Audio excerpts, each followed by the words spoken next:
ডিবক্সের ভেতরে আর্জেন্টিনার defender Nicolas তাগলিয়াফিকোর এই ট্যাকেলটি দেখুন। ইকুয়েডরের একজন খেলোয়াড় যখন ডিবক্সের ভেতরে হাওয়ায় ভাসা বল হেড করতে যাবে, এই দিক থেকে তাগলিয়াফিকো চ্যালেঞ্জ জানাতে গেছে।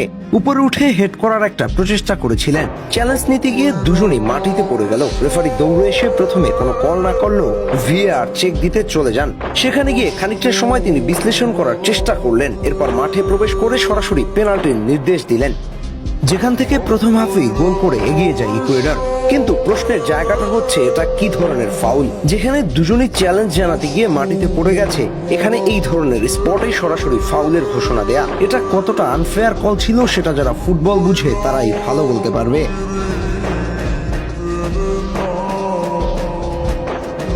এরপর আপনাকে ম্যাচের 31তম মিনিটে এসে ওতামেন্দিকে যে লাল কার্ডটা দেওয়া হলো সেটা একটু দেখাই।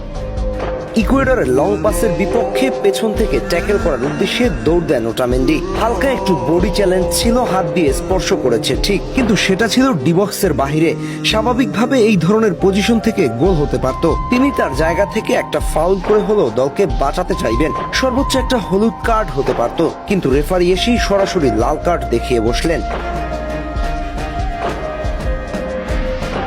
আজকের ম্যাচে আর্জেন্টিনার বিপক্ষে রেফারির সিদ্ধান্তগুলো ছিল পক্ষপাতিত্বমূলক। ডিপল থেকে শুরু করে প্যারাদেস কেউই রেফারির এই কলগুলো মানতে পারছিলেন না, বারবার মাঠে মেজাজ হারাচ্ছিলেন।